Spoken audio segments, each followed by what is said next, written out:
Well, welcome everybody. My name is David Leese, and I'm your proud host of Leaders on the Frontier. And today we're live on both X and also YouTube. So, a warm welcome to you on March the 14th, 2024, the year of our Lord. We're grateful to be able to have this session today with you. And we welcome your questions because we're going to be talking about transit of all things.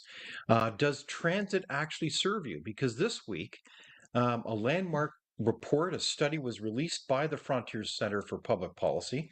Um, and this report was done by its author, Randal O'Toole, who is a great colleague at Frontier, and he's the president of the Thoreau Institute. And so I want to welcome Randal O'Toole with us today. Thank you. Glad to be here. Well, Randal, I very much appreciated reading the report, and I encourage people to look on the Frontier website. You can see the references to that transit report because it's a landmark report. I think it should be really quite a wake-up call to decision makers, the public right across the country. Of course, we're concerned about being able to get back and forth between not only work but it's part of life to be able to have efficient transportation. And so it goes without saying, it's hard to believe that anyone would be against transit. But this report is pretty critical. And I don't want to put words in your mouth, Randal, but you're an economist, an analyst. But this report really begs the question. It doesn't sound like all the billions that we're spending in Canada is really serving our country. Am I misreading the top headline on this report, Randal? What's the punchline here? Well, the transit systems that Canadian cities are building today are really perfect for those cities of 120 years ago. At that time, most jobs were in downtown areas. Most Mhm. people didn't have cars. Roads were not great. And so you build rail transit lines to connect dense residential neighborhoods with downtowns where the jobs were, and people could take transit to work, they could take transit to shopping.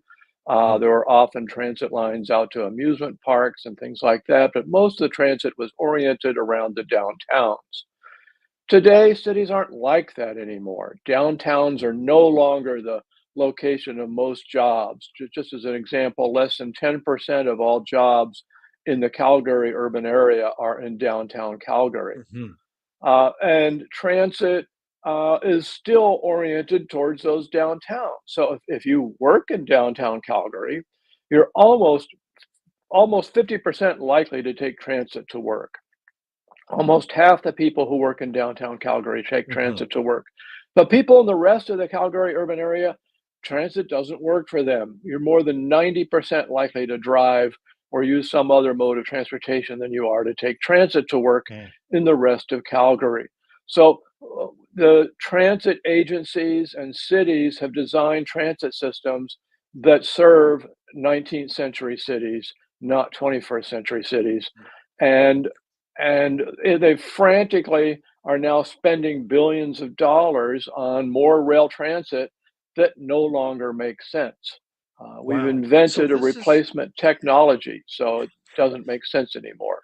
okay. So this is, I think a lot of Canadians would be really surprised to hear this, but it's like we're building these massive systems. We're spending billions, and we'll get to that in a moment. But you have eight cities or urban areas in particular across Canada. They're investing serious dollars, and they're getting their provincial, federal counterparts to throw in just tons of money into kind of like a model that's a kind of a dinosaur. You're saying it's really designed for cities the way they function like 100 years ago. They're not really. So what should we be doing here? Is that your point then, Randal? Yes, even 100 years ago, cities were already transitioning. Henry Ford started using a moving assembly line to build Model T Fords in 1913. And he Mhm. made the price of his cars so low that within just a few years, half of all American, and a few years later, half of all Canadian families owned their own automobiles. Mhm. And as a result, uh, not only did more people have cars, but the factories that made those cars couldn't fit in downtowns any longer. Hmm. In 1910, most factories were in downtowns, but the factories needed to use moving assembly lines were a lot larger. Uh, Hmm. for example, Henry Ford had a factory that was bigger than any downtown in Canada is today. It was just massive. Wow. And uh, and so the jobs moved out to the suburbs. The people who bought cars moved out to the suburbs and bought houses in the suburbs. Hmm. Uh, Stores moved out to the suburbs to be near the people. And so downtowns were a lot less important than they are today, than Hmm. they were then. Hmm. They're a lot less important today than they were in 1910. So that transition was happening 100 years ago in the 1920s. It was slowed by the Depression, slowed by the war, but then really got moving after the war was over. Hmm. And so any city that was built after the war basically is a automobile city, and transit just doesn't work in that kind of a city hardly at all, Hmm. especially rail transit. Okay. So from a kind of a common sense point of view, you're saying that the majority of business is not downtown. It's a fraction of what was decades ago. So why would you build all these kind of permanent or semi-permanent at best light railway lines to a downtown where it doesn't necessitate it? So does that, I mean, in the report, you state time and time again that in every one of these cities, the majority of the employment is not downtown. Is that how, that's the key difference that cities have changed? Is that it? Not just the majority, but the vast majority, 80 to Mhm. 90% of jobs are not downtown in Yeah. any urban area in Canada. Hmm. Only one urban area in the United States has more than 20% of jobs downtown, and that's New York. And every other urban area in the United States is more like 10% or less. The Hmm. average is outside of New York is only 6%. Canada is a little higher than the US, but not a lot. And nothing Hmm. like New York is in, even Toronto isn't close to New York in the percentage of downtown jobs. So Wow. rail transit is doubly archaic. It's based on an archaic view of what the city is like, and it's an archaic technology. Wow. Okay. So I'm talking with Randal Toole. He's an associate with the Frontier Center for Public Policy and just released a major report regarding transit systems for Canadian cities. So, Randall, if we're thinking about building um, for the 21st century transit systems that work, is there a simple answer to that? Yes, in 1927, the most modern transit technology of today was developed. That's not quite 100 years ago. It was Mhm. called the bus. Pardon me, the And bus? buses, the bus, Okay. yeah. It was originally called an omnibus, and they shortened it to Yeah, bus. And the interesting. buses of 1927 were the first buses made that were cheaper to buy and cheaper to operate. Buses were already cheaper to buy than streetcars or rail Hmm. transit, but they weren't cheaper to operate until 1927. Well, after that, no new streetcar lines really were built anywhere. Instead, cities began tearing out their streetcar lines as they wore out and replacing them Wow. with buses. And buses have this tremendous advantage over streetcars in that, our cities are dynamic. We have different Hmm. economic centers opening all the time, other economic centers go into decline. And it's really, really easy to change bus routes in response to those changes in the economy. The pandemic hits, and a lot of people are working at home. Other things like this happen, and it's really easy to change buses to accommodate that. It's really, really hard to change rail lines. It costs a lot of Hmm. money and it takes a lot of time. Oftentimes you say, oh, there's a new economic center over here. Let's build a rail line to it. And by the time you get the rail line built to it, it the center has disappeared. It's no longer an important economic center. It's because it takes so long to build rail lines today. But So wait a sec, Randall. I rails are thought archaic. buses are the modern technology. But if they're so archaic, what the heck is going on here? Why is it cool for politician after politician to be cutting these ribbons of these multi-billion-dollar facilities and they're putting in effect kind of dinosaurs even though they're new? Why what's driving this? Why is this happening, Randall? Well, there's a couple of reasons. One is that you're more likely to get your picture in the paper cutting the ribbon for $1 billion rail line than you are uh, introducing a $500,000 bus. Buses just aren't glamorous and exciting as big construction projects. Hmm. Wow. But the more important is that the big advantage rails have over buses is that they cost a lot more. And when you're spending a lot more tax dollars, you're generating a lot of political favors for people. The contractors who build them, the engineering firms who design them, the Hmm. railcar manufacturers who make the vehicles. And all of those groups then make campaign contributions and spend lobbying dollars. Hmm. Millions of dollars a year are spent by companies like Siemens, which makes light rail cars, Right. Alstom, which makes other train cars, and construction companies and engineering and design firms. They spend millions on lobbying and they spend millions on campaign contributions. Wow. So if you're politician and you want to have a fat campaign war chest, then it makes more sense to spend billions of dollars of taxpayer money on a rail Okay. transit line that hardly anybody's going to ride than it does to improve the bus service. Well, that's fascinating. So part of this is, yeah, I mean, you've analyzed literally hundreds of systems in North America. That's a kind of a common pattern is you kind of have this coalition of industry interests who are very good at lobbying for big projects. And it isn't just the upfront capital costs that you have to, spend to purchase these systems. You said it's the ongoing operating costs. What do you mean by that? Well, when you have a bus line, the buses are using the same roads as cars and trucks and bicycles and Hmm. pedestrians, and they're sharing the cost of that road. And so the cost to the bus agencies is very low of maintaining the road.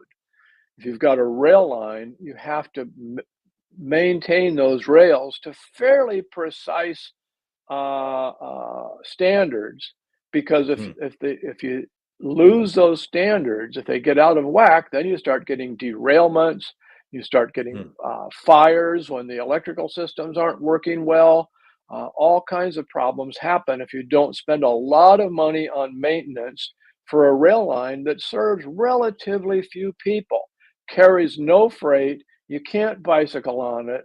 You can't even walk on it really, and Hmm. so it's a very narrow number of people are having to pay a huge amount of money to maintain these lines, and everything wears out. The tracks wear out, the signals wear Hmm. out, the electrical systems wear out about every 30 years. And so every 30 years, you have to go back and spend almost as much as you spent building it in the first place, Hmm. rebuilding everything, replacing the Wow. ties, replacing the rails. And that's extremely costly. And they never mention that when they say, oh, we'll build it, then we'll have it for a Hmm. hundred years. A hundred Wow. years if you build it and then rebuild it in 30 years, and then rebuild it in 60 years, and then rebuild it in 90 years. That's extremely costly. None of Interesting. that happens with buses. Okay, because Randall, in the public sphere within Canada, we just hear wonderful things about these light rail systems. A lot of cities are talking about them. They're even talking now about a big system between, say, Calgary and Edmonton. You've got, we've heard about challenges in different systems like cost overruns. Is that pretty common issue as well? Why do we get so many cost overruns on these systems?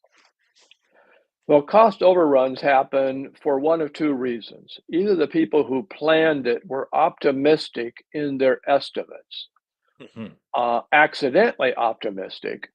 It's really easy to think, well, let's see, the last one cost this much, so we can expect the next one will cost this Hmm. much. And not take into account inflation and things like that. Mhm. More likely, they're being deliberately optimistic. They're lowballing the cost to get politicians to buy the project.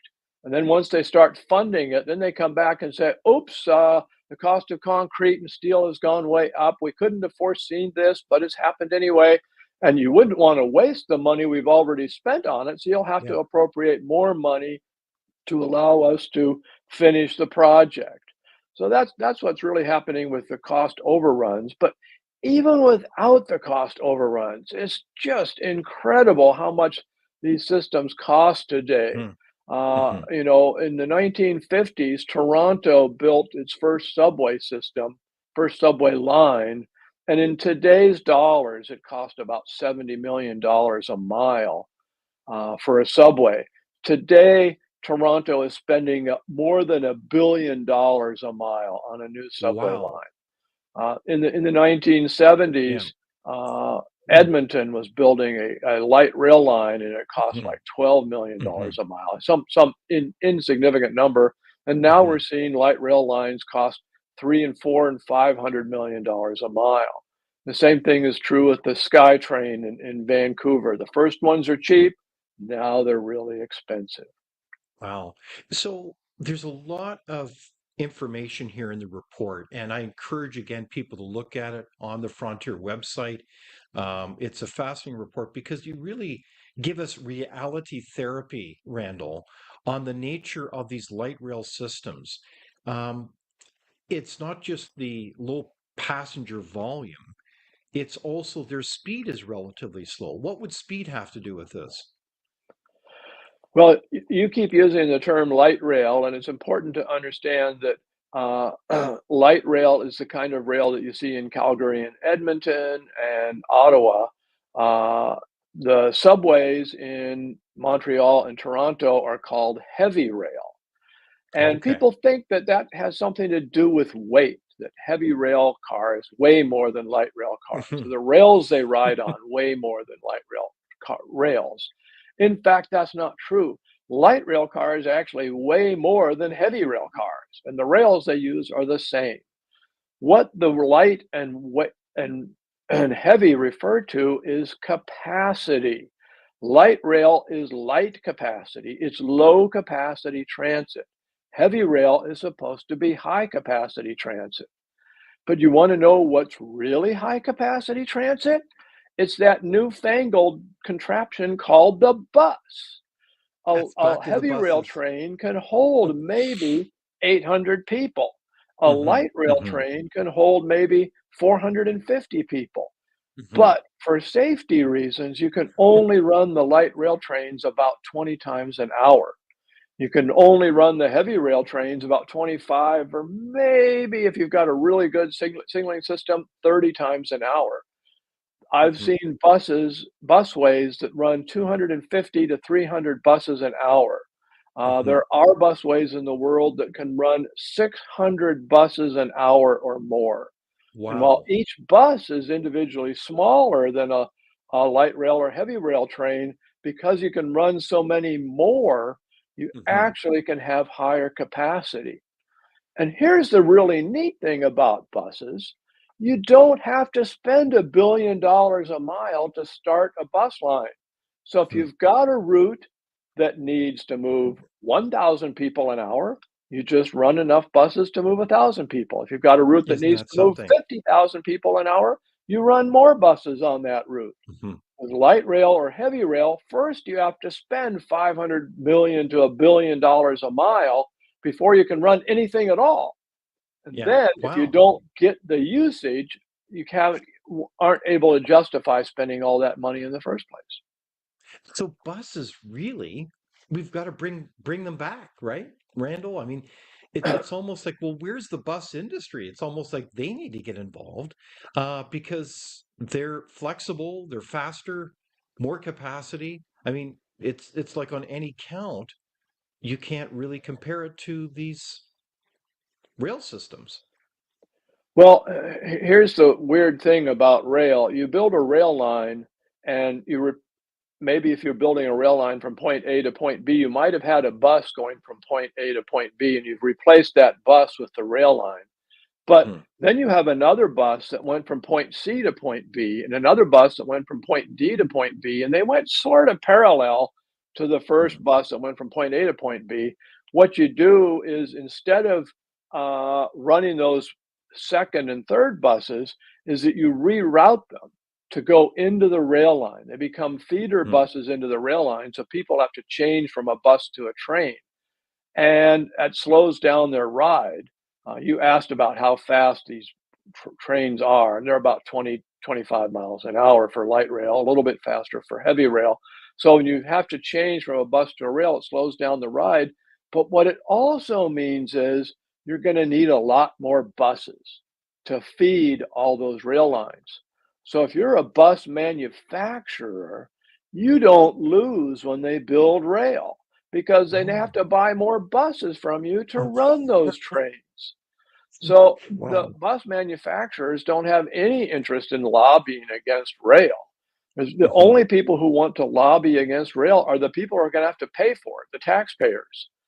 Right. And then to some degree, if the rails are built in the streets, the people are going to have to drive on narrower streets Hmm. because the rails are now occupying some of the lanes that Right. they used to be able to drive on.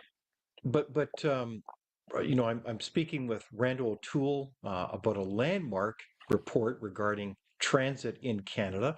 I encourage you to read it, and I encourage your questions. There's so many angles to this issue, and I mean, so please enter them into the chat. We'd love to hear from you. I guess one of my key questions here, Randall, is how do we get out of this? It seems like the stars are aligned between industry players and politicians who want those pictures with the ribbons cuttings to all kinds of angles. It's just like in the culture now, certainly in Canada, everybody thinks it's cool to have a rail transit system. Um, Even like it sounds like it's kind of fundamentally, as you say, archaic and really can't even compare to bus systems in this case. I mean, so how do we turn this Well, around? You I think we're going to have to appeal to transit riders and other travelers. If, Mhm, if you don't work downtown, transit doesn't work for you in any city in Canada. Transit just doesn't work for people who don't work downtown. So for most people, they're having to spend all this money on transit, mhm, but they don't find it very useful. Maybe they would take it to a ball game or something a couple times a year, mhm. but they don't Right. find it useful most of the time. Uh, and so transit is hurting people. It's especially hurting low income people, because oftentimes the taxes used to support these transit lines are regressive taxes. And we think, oh, we're building transit to help low income people who can't afford to own a car get to work. Well, it turns out most low income people do own a car because they know they can Mm. reach 10 times as many jobs in a car as they can reach in transit. Sorry, And can you so repeat that they one again? I think people would be surprised to hear that statistic, Randall. more you can reach more jobs in 20 minutes in a car than you can in 60 minutes on transit. And in a Mhm, 20-minute trip in a car, you can reach 10 times as many jobs as you can reach in a 20-minute ride on wow. transit. So you can just automobiles give you access to far more economic opportunities, better, lower cost housing, lower cost consumer goods, access for your products if you're a Mhm, manufacturer, mhm, access for your services if you're a worker and you're doing any kind of work, whether it's mhm, gig work or high tech work or mhm. uh, home construction or whatever. Cars give you far better access than transit Wow. to work. And one of the interesting statistics, which we don't have as good data for Canada as we have for the United States, but one of the interesting statistics for the United States is, if you live in a household that doesn't have a car, you are more likely to drive alone to work than you are to take transit. Mhm, Now, how is it that you're driving alone to work if you don't have a car? Well, it turns out you're using a car supplied by your employer. Maybe you're a plumber or an mhm, electrician or a cabinet maker. And so they give you a van that has all your tools and mhm, parts and stuff in it. You drive it home at night, and then in the next day you drive to work in it. Mhm. And so transit doesn't even work for people who don't have cars. Right. In Yeah. fact, the data show if you want access to jobs, you can get better access on a bicycle than you can by urban transit in most cities.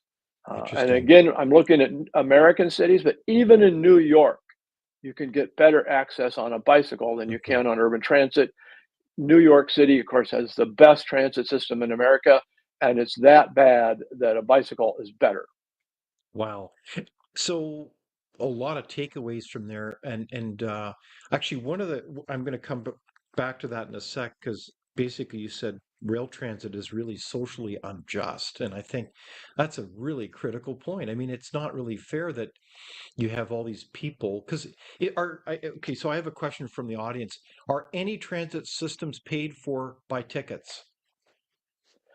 Not in the United States or Canada, no. Actually, there is one. It's Atlantic City, New Jersey. It's paid for out of tickets. And in San Juan, Puerto Rico, there's a system of buses called the Publicos that are paid for out of fares.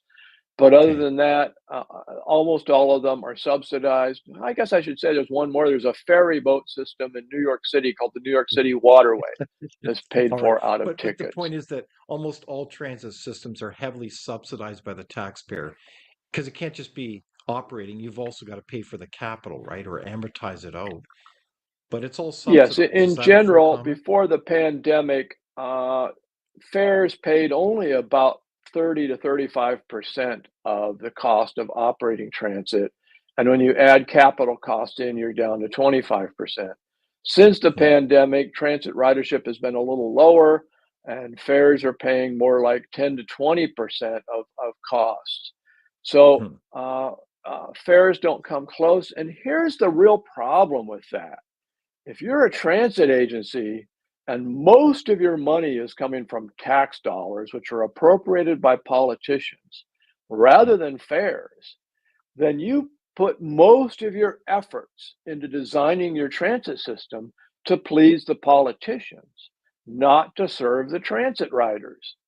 So, Whoa. since we're subsidizing these transit systems, they don't have any need or pressure to serve Mhm. people outside of downtowns. And so they leave their transit systems, 120 years old, following 120-year-old travel patterns that don't make sense today because they don't get their money from the riders, so they don't care about how many riders they carry. Wow. And one of the things we learned during the pandemic was that when ridership goes down, subsidies go up to make up for the decline in ridership. Yes, indeed. And And you know that what? That's means that they are totally divorced from any need to take care of their riders. so that's a great section within the report is what happened during the pandemic. And as you say, those subsidies just went up because they had to fill in all these gaps in revenue because the ridership went way down. So are those trends continuing with lower ridership? Are we back to pre-pandemic levels, Randall? Ridership is not back to pre-pandemic levels. In Canada, it's better than it is in the United States. It's around 80% of pre-pandemic levels, whereas in the United Mhm. States, it's only about 75%. Uh, but I don't think it's ever going to reach pre-pandemic levels because so many people are working at home.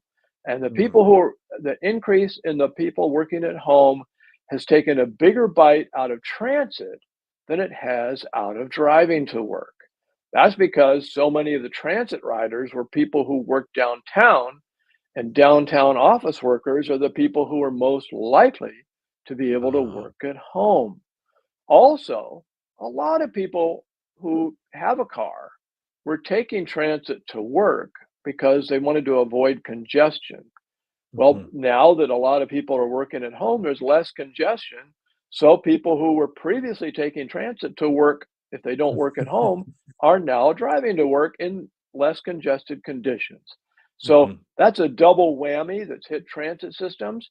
And I'm convinced that transit will never recover. Driving has already recovered from the pandemic.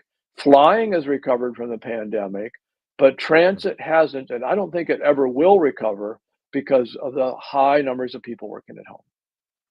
So are you sensing, you looked at 8 cities. Is there a way to kind of highlight some of the key findings? I mean, I think you've done a masterful job summarizing a number of the key themes off the report, but were there things that surprised you in any of the particular cities that you looked at in Canada? Well, I think I took a closest look at Calgary than at any other city, partly because I had better data from Calgary than Hmm. any other city. And one of the things the data showed was that when they built light rail, after they built light rail, ridership increased. And you think, oh, good, ridership is increasing because of the Hmm. light rail. But if you go back before the light rail was built, ridership was increasing before the light rail was built too. And in the 10 years before the light rail opened, ridership increased faster than in the 10 years after the first light rail line opened. So the light rail slowed the rate of increase in ridership. Now, why would that be? Oh. It's because light rail is so expensive that they were unable to make improvements in bus service in the rest of the system. They ended up Mhm. focusing on the light rail corridors and ignoring the rest of the system. This made the transit system much more oriented downtown than it might have been. Calgary has something like 260 different bus routes. And a lot of those bus routes don't have to go downtown. Most of them do, Mhm. some of them don't, but most of them do. One part of the report looks at Calgary and says, let's redesign the transit system so that it serves people in other economic centers like the university or the airport or the medical center in South Calgary or the retail centers south of downtown. What if we serve all of those centers with our transit system as well as the system today serves downtown? Well, then you Mhm. could pick up a lot of transit riders going to those other economic centers, and you wouldn't necessarily lose that many downtown riders. And to do that, I designed a system that required only 240 bus routes instead of the 260 or 70 that they have today. Would actually save money. It would cost less money to operate a bus system that serves all of the major economic centers of the region than the current system that only serves downtown. Wow.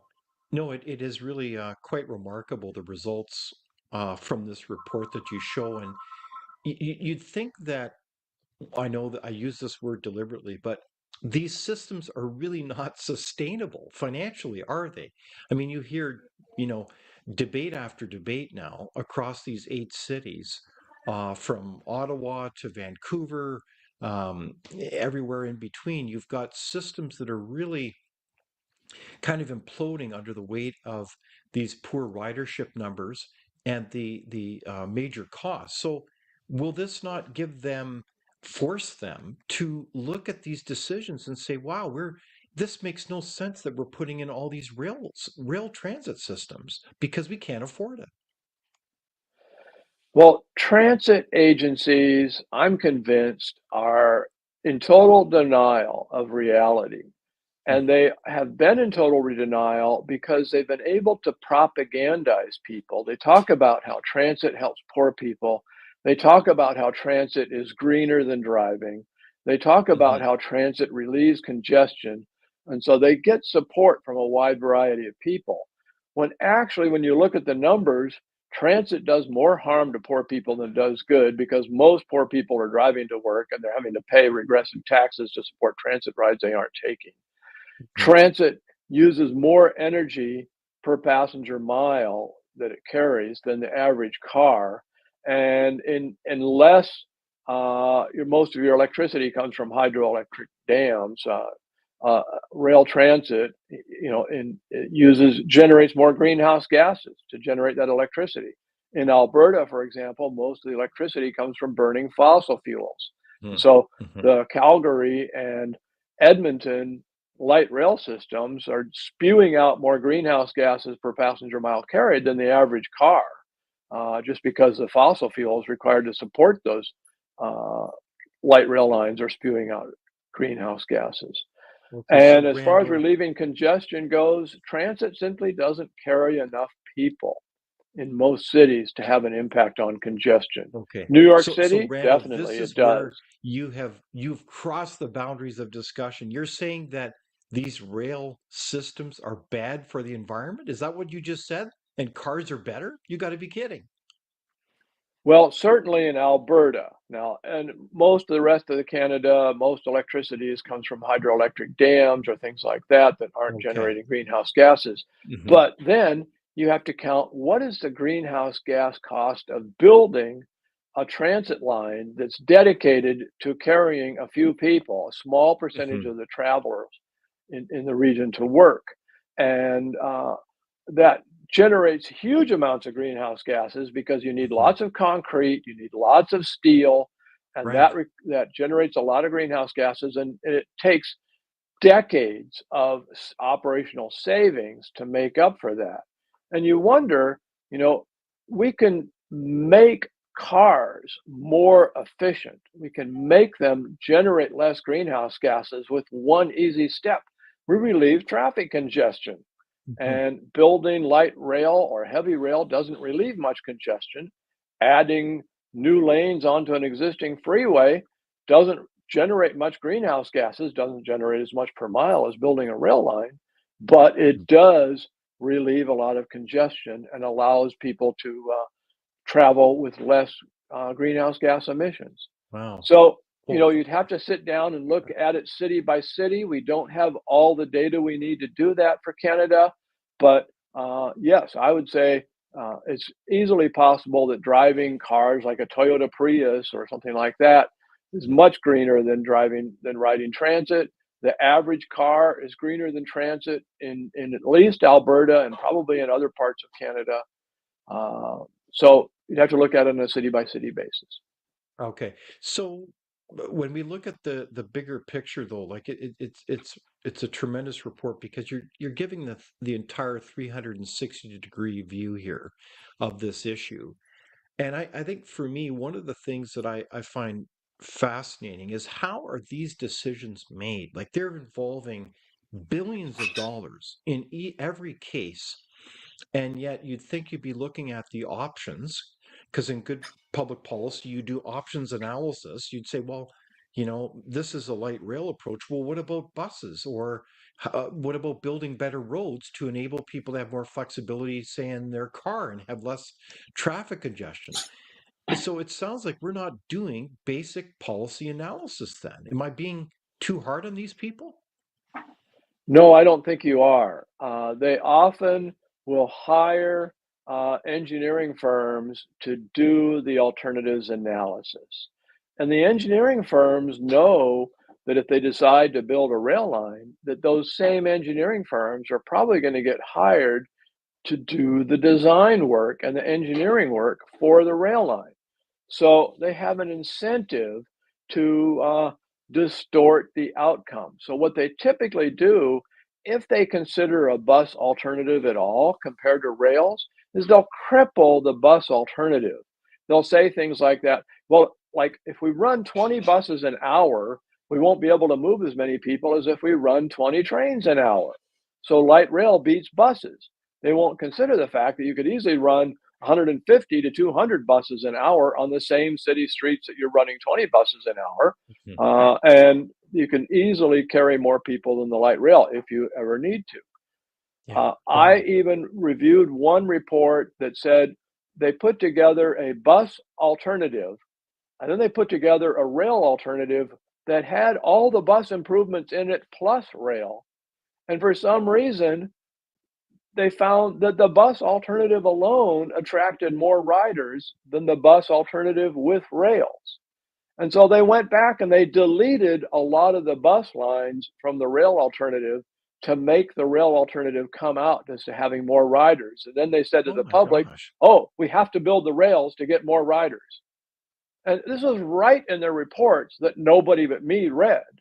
Yeah. But said we deliberately set out and Right. crippled the bus alternative to make it seem like it had Wow. fewer riders than the rail alternative. That is so wrong. So one of the parts here I want to do, I want to highlight because I certainly walk through this process with you regarding this report, is getting the data, getting the information in Canada has not been easy, has it, to Randall, in terms of preparing this report? Well, in the United States, we have a little bit more centralized government system, which is very ironic because, as Hmm. we know, Canada was meant to be centralized. The United States Yeah, is designed to be originally. decentralized, and we ended up Hmm. just exactly the opposite. So we have all these federal agencies that hand out money, and as a condition of handing out money, they require local agencies to submit a lot of data back to them, and then they Hmm. publish the data. So we have enormous amounts of data for every transit system, for every highway system, for every airline, you know, Hmm. for every rail line. We've got tremendous amounts of data going back for decades. Hmm. And in looking at Canadian cities, there is no federal repository of data. There's no Hmm. federal collector. So you go to the individual agencies, and you know, an example was Vancouver. Vancouver had a transit agency, and then they renamed the agency, and you know, restructured a little bit of it. And the Hmm. new agency threw out all the old data. They had no data Okay. from before the time the new agency Wow. was created. And so I couldn't get any data from earlier than that. But clearly, And one of so the basically, recognitions of your report is that the provinces who really are on the front line of collecting that data, the ministries of transportation, really need to get their act together and make sure this data is requirement, especially because the province is largely funding a lot of this nonsense. yes, and you know, it's important to have your analysis be data oriented, and Hmm. instead of being intuitive oriented. You know, there was a famous study done of Los Angeles transit, and the researcher would go to politicians and say, "Now, light rail goes 20 miles an hour. There are buses that go 30 miles an hour, and light rail can move 9,000 people an hour. There are bus lanes that can move 30,000 people an hour. Why do you support light rail?" Well, because it's so fast.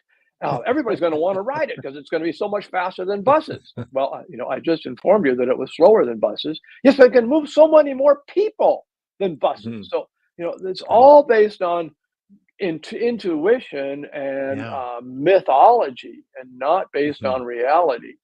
Wow. So we need to separate mythology from reality. We need to also understand, you know, how much is $1 billion anyway?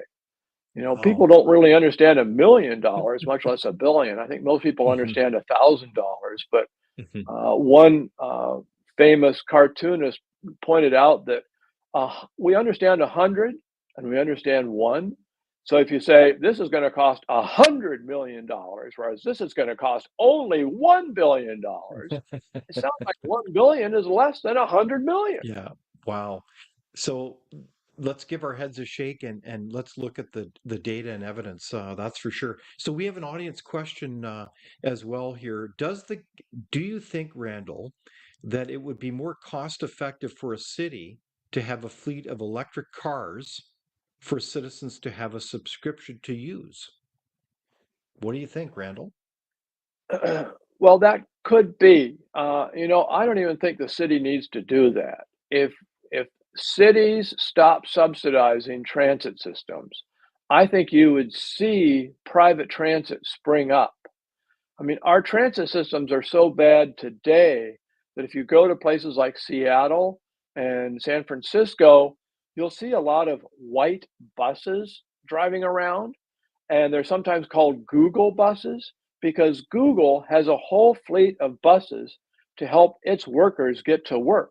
And Apple has a fleet of buses, and Microsoft has a fleet of You're buses. right. Yeah. Facebook has a fleet of buses.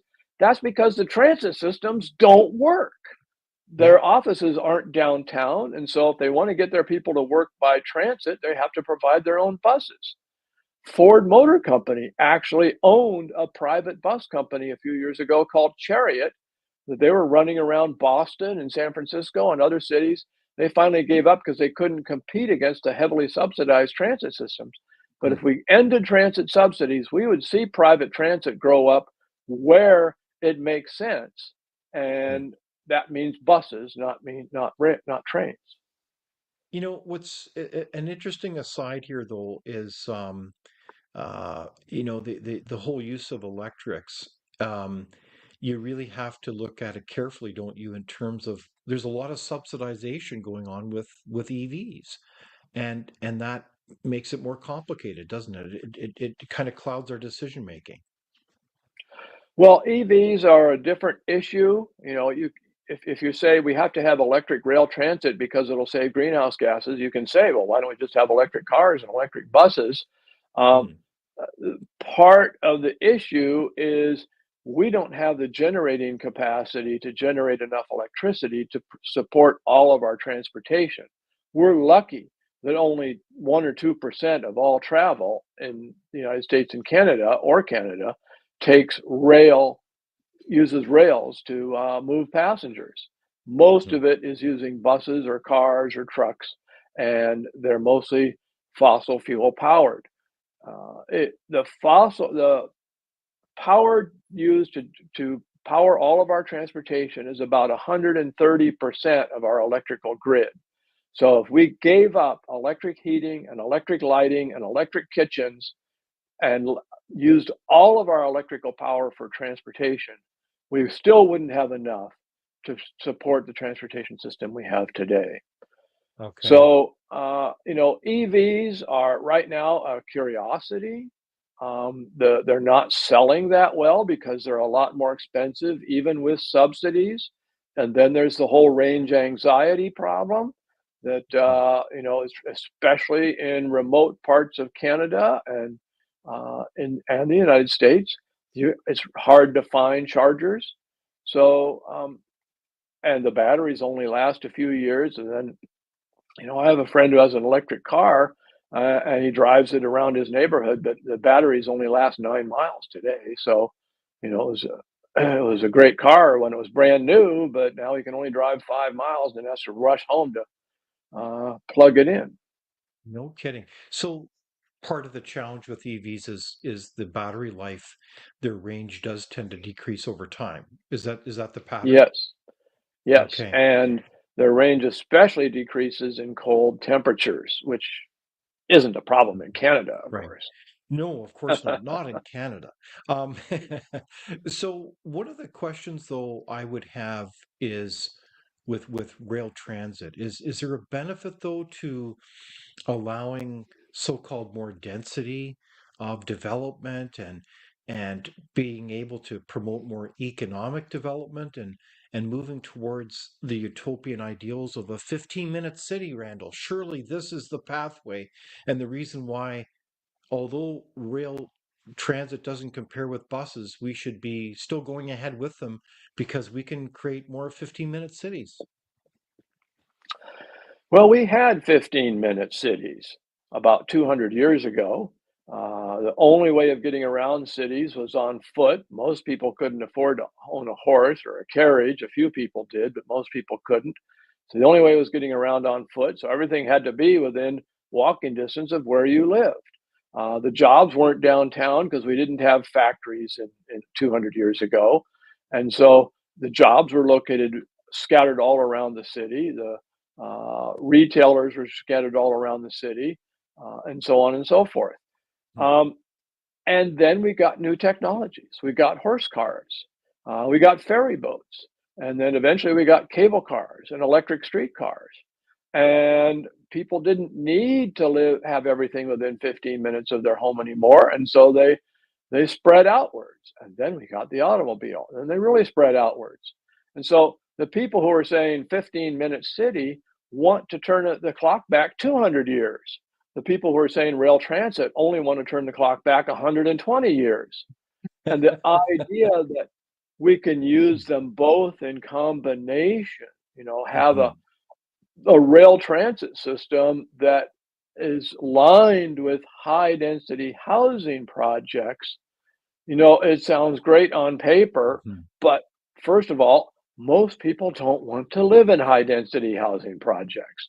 You end up Mhm. having less privacy. There's more noise. You don't have a yard for your Hmm. children and pets to play in, and it is not as comfortable. You can't expand if your family grows. You can't add a new room onto your apartment Hmm. to accommodate that growth. So high density housing is not where people want to live. And then Yeah. there's the problem of, hey, guess what? High density housing actually costs more than single family homes.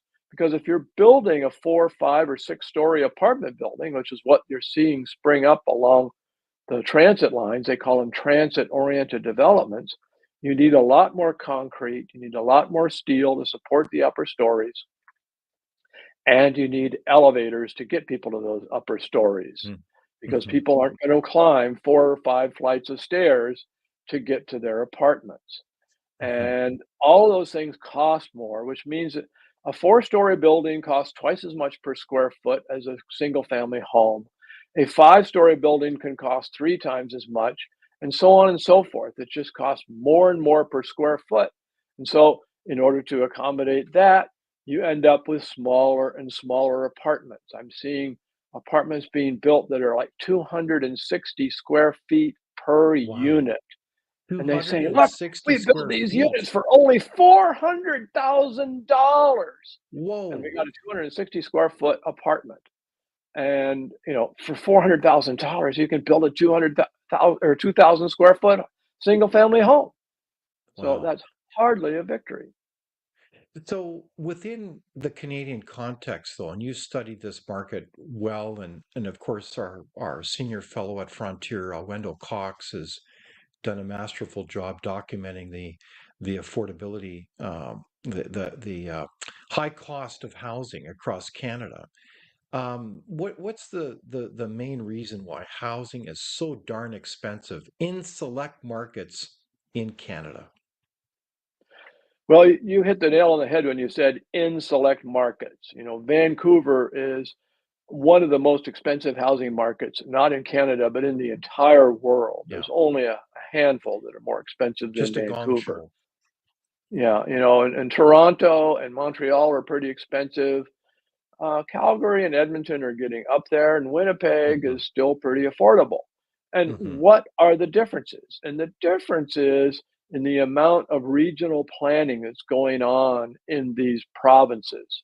In 1964, the British uh, Columbia Parliament passed a law that created what's now called the Greater Vancouver Regional District, and it guides growth not just for the city of Vancouver, but for all of the suburbs, from Surrey to Burnham and so on and so forth, Hmm. North Vancouver, whatever.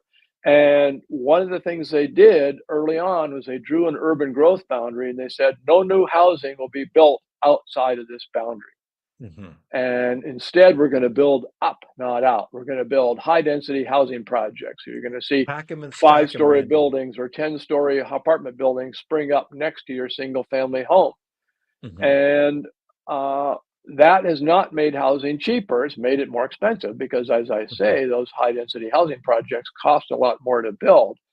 It's greatly increased the cost of land. And so even if Mm. you build 50 units per acre instead of 10 units per acre, it costs a lot more. The land costs a lot more per unit because the land is more than 5 times as expensive as it would be without that urban growth boundary. Hmm. So these growth limits are what's made housing expensive. And, I look at the map and I look at, here in the United States, we have Oregon and California, which have growth boundaries, and housing is really expensive here. And then we have Texas, which everybody thinks is big. Texas and big go together. It's the second Hmm. largest state, and so on. And then we have British Columbia, which is 40% larger than Texas.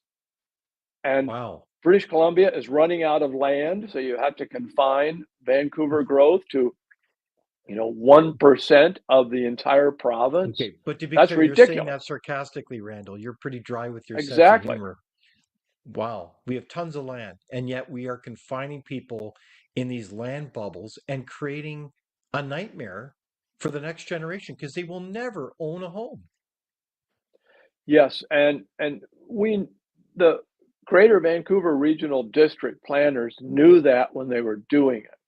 They hired Pardon a me? European planner named Hans Blumenfeld, and they brought him in because they knew they were trying to design a European style city in Vancouver, and they thought he would come in and pat them on the back and tell them they were doing a wonderful job.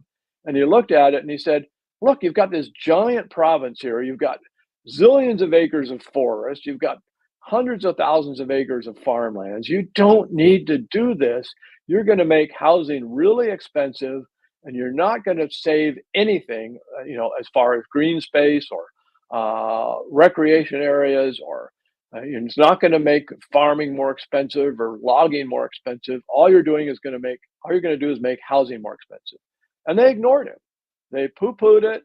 Uh, Wow. 20 And years it's all there. later, 30 years You can later, read this I report, was right, Randall?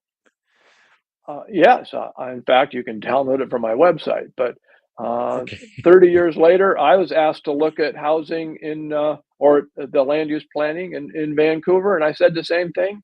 And when I went to Vancouver and talked about it, the planners in the audience laughed in my face, literally.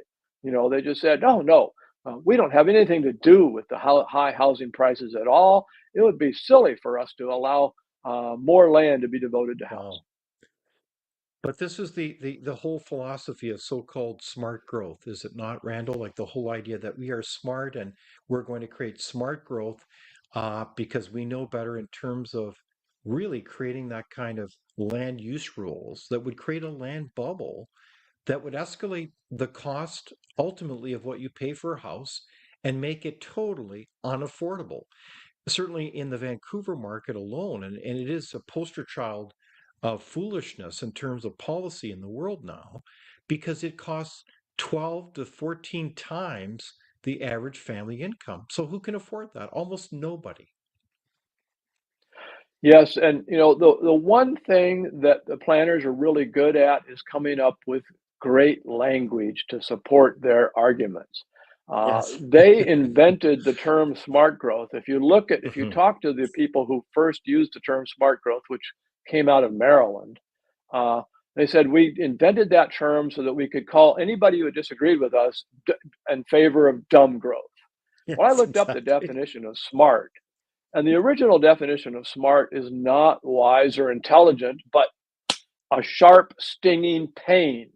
And so that's, I think, what they mean by smart growth. We're going to make this growth as painful as possible for you by Wow. making housing as expensive as possible and forcing you to live in apartments, making it difficult for you to drive around, and forcing you to ride our expensive train sets.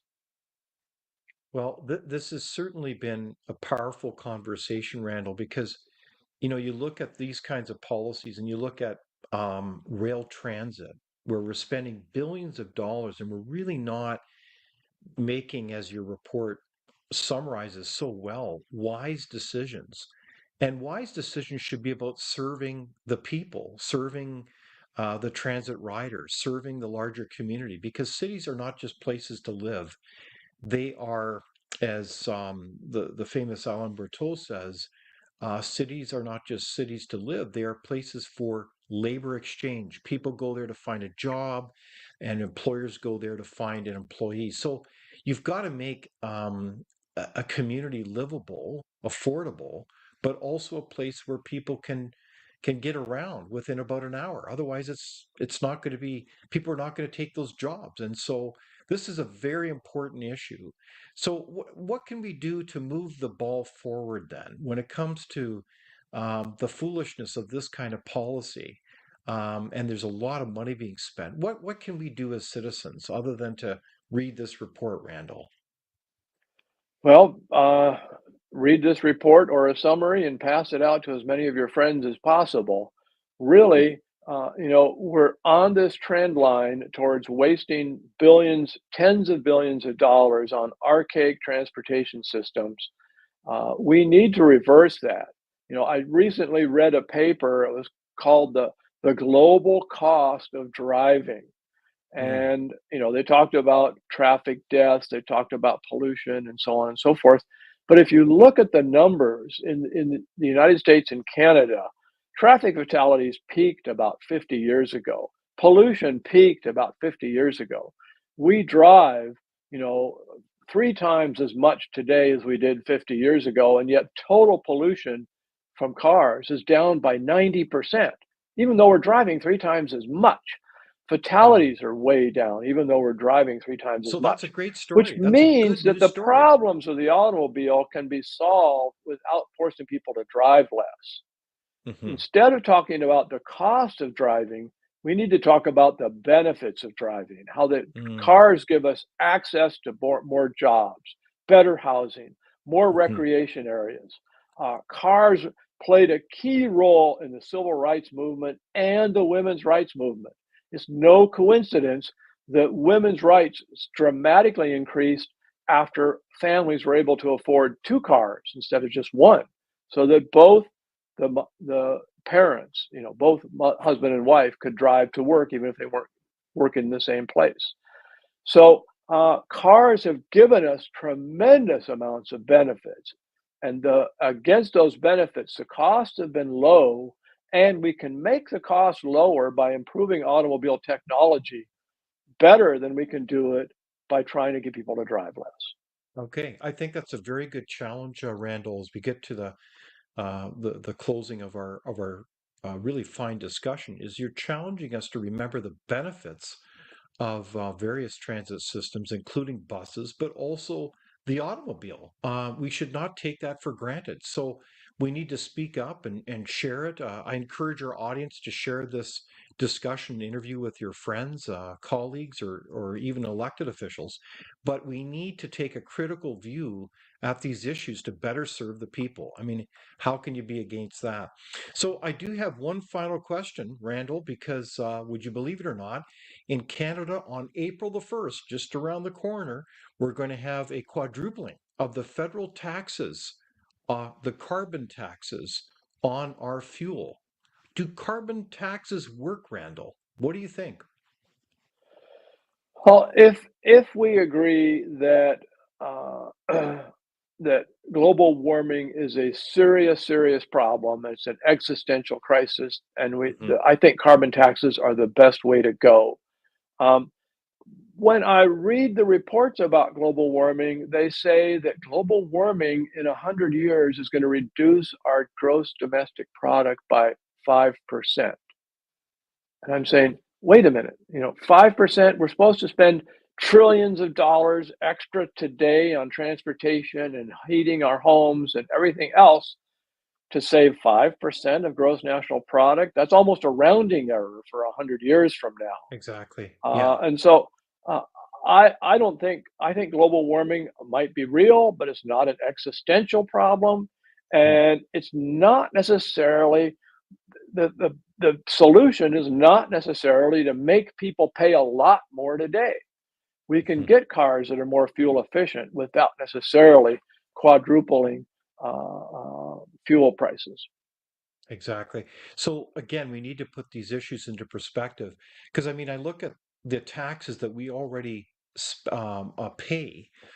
They are having a huge impact on the middle class, everyone, in terms of their ability to have a successful life. So this is certainly top of mind for many Canadians. Um, well, look, The Randall, I other want to thing thank I you. see, the other thing I want to say is that if they start collecting those taxes, where are they going to go? Where I've seen carbon taxes go is into things that generate more carbon emissions. They aren't reducing carbon with the money they're spending on it. So it was a bad idea in the first place to collect those taxes and then spend them on things that generate more Well, carbon indeed. emissions. Well, in this case, they go into, I believe, general revenue. So they go into just making our government larger. And certainly in this case, in the federal government case, the numbers are stunning, where we have a federal government that spent more money than all previous governments combined. So we really do have a major spending issue that is really in effect a tax on the next generation, which, how caring or fair is that? So um, regardless, we've had a far reaching conversation, Randall, as we've talked about your report that you're the lead author on regarding rail transit in Canada. And we so much appreciate sharing your insights today with us. I'm glad to be here, and I hope to have more discussions with you in the future. Well, thank you, Randall, and thank you to the audience for joining us and for your questions. And we urge you to look at the Frontier Center website and subscribe to our newsletter, and to certainly like this program and share it with others. And in the meantime, on this March the 14th, I wish you and your family all the very best.